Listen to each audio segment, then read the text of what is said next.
ನಮಸ್ಕಾರ, ನಾನು ಗುರುರಾಜ್, ವಿಜಯಪುರ ಜಿಲ್ಲಾ ನ್ಯೂಸ್ 18 ವರದಿಗಾರ. ಉತ್ತರ ಕರ್ನಾಟಕದ ಜೀವನಾಡಿಯಾಗಿರುವಂತಹ ಆಲಮಟ್ಟಿ ಜಲಾಶಯದ ಎತ್ತರ ವಿಚಾರಕ್ಕೆ ಸಂಬಂಧಪಟ್ಟಂಗೆ ಪ್ರತಿ ವರ್ಷವೂ ಒಂದಲ್ಲ ಒಂದು ರಾಜ್ಯ ನಮ್ಮ ಜೊತೆ ಖ್ಯಾತಿ ತೆಗೆತಾನೆ ಇರುತ್ತದೆ. ಕಳೆದ ವರ್ಷ ಅಥವಾ ಈ ಹಿಂದಿನ ವರ್ಷಗಳಲ್ಲಿ ಆಂಧ್ರ ಪ್ರದೇಶ ಆಲಮಟ್ಟಿ ಜಲಾಶಯನ ಎತ್ತರ ಮಾಡಬಾರ್ದು ಅಂತೇಳಿ ವಿರೋಧ ವ್ಯಕ್ತಪಡಿಸಿದರೆ ಮತ್ತು ನೀರು ಹಂಚಿಕೆಯಲ್ಲಿ ಅದು ಟ್ರಿಬ್ಯುನಲ್ ಮೊರೆ ಹೋಗಿತ್ತು. ಅಂದರೆ ಈ ವರ್ಷ ಮಹಾರಾಷ್ಟ್ರ ನಮಗೆ ಖ್ಯಾತಿ ತೆಗೆದಿರುತ್ತದೆ. ಮಹಾರಾಷ್ಟ್ರದ ಹಲವು ಪ್ರದೇಶಗಳು, ಅದರಲ್ಲೂ ವಿಶೇಷವಾಗಿ ಕೊಲ್ಹಾಪುರ, ಸಾಂಗ್ಲಿ, ಜತ್ ಈ ಭಾಗದಲ್ಲಿ ಪ್ರವಾಹ ಉಂಟಾದರೆ ಅದಕ್ಕೆ ಆಲಮಟ್ಟಿ ಜಲಾಶಯನೇ ಕಾರಣ ಅಂಥೇಳಿ ಅಲ್ಲಿ ಜನರು ಆರೋಪವನ್ನು ಮಾಡ್ತಿದ್ದಾರೆ. ಜೊತೆಗೆ ಸರ್ಕಾರ ಸಹಿತ ಜನರನ್ನು ಪ್ರಚೋದನೆ ಮಾಡ್ತಾ ಇರುವಂಥದ್ದು. ಕೃಷ್ಣಾ ನದಿ ವ್ಯಾಪ್ತಿಯಲ್ಲಿ ಬರುವಂತಹ ನದಿ ಪಾತ್ರದಲ್ಲಿರುವಂಥ ಗ್ರಾಮಸ್ಥರಿಗೆ ಮತ್ತು ಈ ಪ್ರಮುಖ ಪಟ್ಟಣಗಳೇನಿವೆ, ಸಾಂಗ್ಲಿ, ಮಿರಜ್ ಆಗಿರ್ಬೋದು, ಕೊಲ್ಹಾಪುರ, ಇವೆಲ್ಲ ಪ್ರಮುಖ ಪಟ್ಟಣಗಳಿವೆ ಮಹಾರಾಷ್ಟ್ರದಲ್ಲಿ. ಆ ಪಟ್ಟಣದ ಜನರಿಗೆ ಒಂದು ಪ್ರಚೋದನೆಯನ್ನು ಮಾಡ್ತಾ ಇದ್ದಾರೆ. ಆಲಮಟ್ಟಿ ಜಲಾಶಯ ಎತ್ತರ ಮಾಡೋದಕ್ಕೆ ನೀವೆಲ್ಲ ವಿರೋಧ ವ್ಯಕ್ತಪಡಿಸಿ ಅಂತೇಳಿ. ಸಹಜವಾಗಿ ಇದು ವಿಜಯಪುರ ಜಿಲ್ಲೆಯ, ಬಾಗಲಕೋಟೆ ಜಿಲ್ಲೆಯ ಜನರ ಒಂದು ಆಕ್ರೋಶಕ್ಕೆ ಕಾರಣವಾಗಿರುತ್ತದೆ. ಯಾಕೆಂತಂದರೆ ವಿಜಯಪುರ ಜಿಲ್ಲೆಯ ಬಾಗಲಕೋಟೆ, ಬೆಳಗಾವಿಯ ಕೆಲವು ಭಾಗ, ಜೊತೆಗೆ ಕೊಪ್ಪಳ, ರಾಯಚೂರು, ಯಾದಗಿರಿ ಈ ಭಾಗದಲ್ಲೆಲ್ಲ ಕೃಷ್ಣಾ ನದಿಯ ನೀರು ಜೀವನಾಡಿಯಾಗಿರುವಂಥದ್ದು. ಬಹಳಷ್ಟು ಜನರಿಗೆ ಇದು ಅನುಕೂಲವಾಗಿದೆ. ಜೊತೆಗೆ ಲಕ್ಷಾಂತರ ಹೆಕ್ಟರ್ ಪ್ರದೇಶಕ್ಕೂ ಸಹಿತ ನೀರುಣಿಸೋ ಕೆಲಸವನ್ನು ಈ ಜಲಾಶಯ ಮಾಡುತ್ತೆ. ಆದರೆ ಇದೇ ಜಲಾಶಯವನ್ನು ಎತ್ತರವನ್ನು ಮಾಡೋದ್ರ ಮೂಲಕ ವಿಜಯಪುರ ಮತ್ತು ಬಾಗಲಕೋಟೆ ಜಿಲ್ಲೆಯಲ್ಲಿರುವಂಥ ನೀರಾವರಿ ಸಮಸ್ಯೆಗಳನ್ನು ಪರಿಹಾರ ಮಾಡ್ಕೋಬೇಕನ್ನೋದು ಸರ್ಕಾರದ ಒಂದು ವಾದವಾಗಿರುವಂಥದ್ದು. ಅದಕ್ಕಾಗಿ ರಾಜ್ಯ ಸರ್ಕಾರ ಎಲ್ಲ ಕ್ರಮಗಳನ್ನು ಕೈಗೊಳ್ತಾ ಇದೆ. ಜೊತೆಗೆ ಟ್ರಿಬ್ಯುನಲ್ ಸಹಿತ ಇದಕ್ಕೆ ನಮಗೆ ಅನುಕೂಲ ಆಗೋ ರೀತಿಯ ವಾದ ಸಹಿತ ಮಾಡಿದರೂ ಸಹಿತ ಮಹಾರಾಷ್ಟ್ರ ಈ ರೀತಿ ಖ್ಯಾತಿ ತೆಗೆದುದಾಗಿ ಮತ್ತೆ ಇದಕ್ಕೆ ಸ್ವಲ್ಪ ವಿಳಂಬ ಆಗುವ ಸಾಧ್ಯತೆ ಇರುವಂಥದ್ದು. ಈಗಾಗಲೇ ಇಲ್ಲಿ ಲ್ಯಾಂಡ್ ಅಕ್ವಿಸಿಷನ್ ಸೇರಿದಂತೆ ವಿವಿಧ ಕಾರ್ಯಗಳನ್ನು ಸರ್ಕಾರ ಮಾಡ್ತಾ ಇದೆ. ಆಲಮಟ್ಟಿ ಜಲಾಶಯನ 119ರಿಂದ 124ಕ್ಕೆ ಏರಿಸಬೇಕು ಅಂತೇಳಿ. ಒಂದು ವೇಳೆ ಏರಿಸಿದೆ ಆಗಿದ್ದರೆ ನಮಗೆ ಭಾಳಷ್ಟು ನೀರಿನ ಸಮಸ್ಯೆ ಏನಿದೆ ಅದು ನೀಗುತ್ತೆ ಅಂಥೇಳಿ. ಕೇವಲ ವಿಜಯಪುರ ಮಾತ್ರ ಅಲ್ಲ, ಬಾಗಲಕೋಟೆ ಸೇರಿದಂತೆ ಈ ಭಾಗದ ಎಲ್ಲ ಜಿಲ್ಲೆಗಳಿಗೂ ಸಹಿತ ಅನುಕೂಲ ಆಗುತ್ತೆ ಅನ್ನೋದು ಈ ಭಾಗದ ಜನರ ಮತ್ತು ರೈತರ ಬೇಡಿಕೆ ಆಗಿರುವಂಥದ್ದು. ಸರ್ಕಾರ ಸಹಿತ ಅದಕ್ಕೆ ಪೂರಕವಾಗಿ ಸ್ಪಂದಿಸುವ ಕೆಲಸವನ್ನು ಮಾಡ್ತಾ ಇದೆ. ಆದರೆ ಇಂಥ ಸಮಯದಲ್ಲಿ ಮಹಾರಾಷ್ಟ್ರ ಸರ್ಕಾರ ಈ ರೀತಿ ಖ್ಯಾತಿ ತೆಗೆದಿರುವಂಥದ್ದು ಒಂದು ರೀತಿ ಜಿಲ್ಲೆಯ ಜನರ ಆಕ್ರೋಶಕ್ಕೆ ಕಾರಣವಾಗಿರುತ್ತದೆ. ಕರ್ನಾಟಕ ಸರ್ಕಾರ ಆದರೆ ಮಹಾರಾಷ್ಟ್ರ ಸರ್ಕಾರ ಆ ಭಾಗದ ರೈತರನ್ನ ಎತ್ತಿ ಕಟ್ಟಿ 524ಕ್ಕೆ ನೀರು ನಿಲ್ಲಿಸಿದರೆ ನಮ್ಮ ಮಹಾರಾಷ್ಟ್ರ ವ್ಯಾಪ್ತಿಯ ಕೆಲವೊಂದು ಜಿಲ್ಲೆಯ ಹಳ್ಳಿಗಳಲ್ಲಿ ಪ್ರವಾಹ ಪರಿಸ್ಥಿತಿ ಉಂಟಾಗಿ ನಮಗೆ ತೊಂದರೆ ಆಗ್ತದೆ. ಆ ಕಾರಣಕ್ಕಾಗಿ 524ಕ್ಕೆ ನೀರು ನಿಲ್ಲಿಸಬೇಡ್ರಿ, ಈಗಾಗಲೇ 519ಕ್ಕೆ ನಿಲ್ಲಿಸ್ದಾಗ ನಮಗೆ ಅವಾಗ ಮಾಪೂರ್ ಬಂದಿತ್ತು ತಿಳ್ಕೊಂಡೇಳಿ ಸುಮ್ಮನೆ ರೈತರಿಗೆ ಸುಳ್ಳು ಹೇಳಿ ಎತ್ತಿ ಕಟ್ಟುವ ಮೂಲಕ ಏನು ಆಲಮಟ್ಟಿ ಅಣೆಕಟ್ಟು ಎತ್ತರವನ್ನು ಮಾಡಲಿಕ್ಕೆ ಇವರು ಅಡ್ಡಗಾಲು ಹಾಕ್ತಾ ಇದ್ದಾರೆ. 2019 ಆಗಸ್ಟ್ನೇ ತಿಂಗಳಲ್ಲಿ ಆಗಿನ ಪ್ರಧಾನ ಕಾರ್ಯದರ್ಶಿ ಅಂದರೆ ಮಹಾರಾಷ್ಟ್ರ ಸರ್ಕಾರದ ಪ್ರಧಾನ ಕಾರ್ಯದರ್ಶಿ ಆಗಿರ್ತಕ್ಕಂಥ ವಡ್ನರಿ ಅಂತಕ್ಕಂಥ ಒಬ್ಬ ನೀರಾವರಿ ತಜ್ಞರನ್ನು ಆಲಮಟ್ಟಿಗೆ ಕಳುಹಿಸಿ ಇಲ್ಲಿರ್ತಕ್ಕಂಥ ವಸ್ತುಸ್ಥಿತಿಯನ್ನು ಅಧ್ಯಯನ ಮಾಡಿಸಿ ಸರ್ಕಾರ ಕೊಟ್ಟು ಕಳಿಸಿದ್ದಾರೆ ಮಹಾರಾಷ್ಟ್ರ ಸರ್ಕಾರಕ್ಕೆ. ಅಲ್ಲಿ ಏನು ಮಹಾರಾಷ್ಟ್ರಕ್ಕೆ ಫ್ಲಡ್ ಆಗಿರೋದು, ಪ್ರವಾಹ ಪರಿಸ್ಥಿತಿ ಉಂಟಾಗಿರೋದು ಆಲಮಟ್ಟಿ ಹಿನ್ನೀರಿಂದಲ್ಲ, ಅದು ಬೇರೆ ಕಾರಣ ತಿಳ್ಕೊಂಡೇಳಿ ಆ ವರದಿಯನ್ನು ಕೊಟ್ಟಿದ್ದಾರೆ.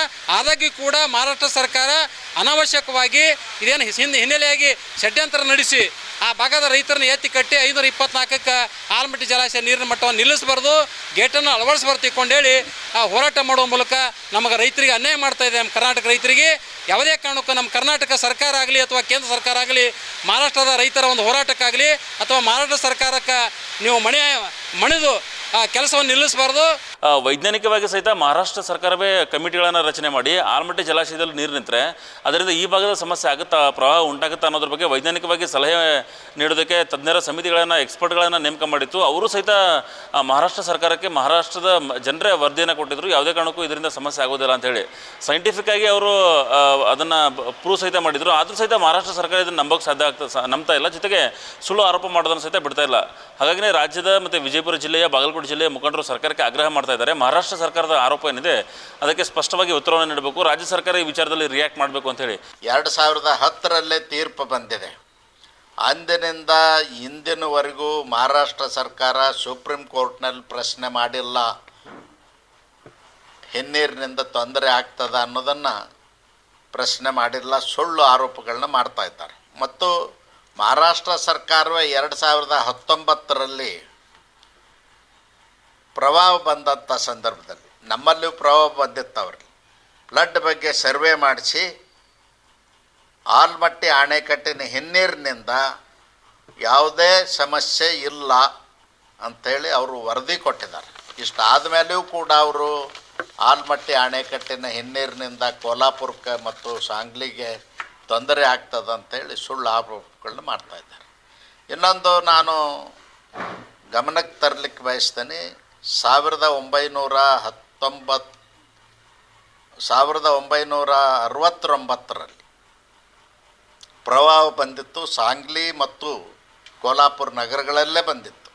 ಅವಾಗೇನು ಆಲಮಟ್ಟಿ ಅಣೆಕಟ್ಟು ಇರಲಿಲ್ಲ, ಹಿಪ್ಪರಿಗೆ ಅಣೆಕಟ್ಟು ಇರಲಿಲ್ಲ. ಯಾವುದೇ ಅಣೆಕಟ್ಟುಗಳು ಕೃಷ್ಣಾ ನದಿಗೆ ಕರ್ನಾಟಕದಲ್ಲಿ ಇರಲಿಲ್ಲ. ಅಂಥ ಸಂದರ್ಭದಲ್ಲೂ ಮಹಾರಾಷ್ಟ್ರದ ಕೋಲ್ಹಾಪುರ ಮತ್ತು ಸಾಂಗ್ಲಿ ಜಿಲ್ಲೆಯ ಪ್ರದೇಶಗಳಲ್ಲಿ ಪ್ರವಾಹ ಬಂದಿತ್ತು. ಅದಕ್ಕಾಗಿ ಅವ್ರು ಮಾಡ್ತಕ್ಕಂಥ ಆರೋಪಕ್ಕೆ ಯಾವುದೇ ಸಾಕ್ಷ್ಯ ಆಧಾರಗಳಿಲ್ಲ ಮತ್ತು ವೈಜ್ಞಾನಿಕವಾದಂಥ ವರದಿಗಳಿಲ್ಲ, ಸುಳ್ಳು ಆರೋಪ ಮಾಡ್ತಾ ಇದ್ದಾರೆ. ಅದಕ್ಕಾಗಿ ನಾನು ಕರ್ನಾಟಕ ಸರ್ಕಾರಕ್ಕೆ ಒತ್ತಾಯ ಮಾಡ್ತೀನಿ, ಕೂಡಲೇ ಅವರಿಗೆ ತಕ್ಕ ಉತ್ತರವನ್ನು ಕೊಡಬೇಕು.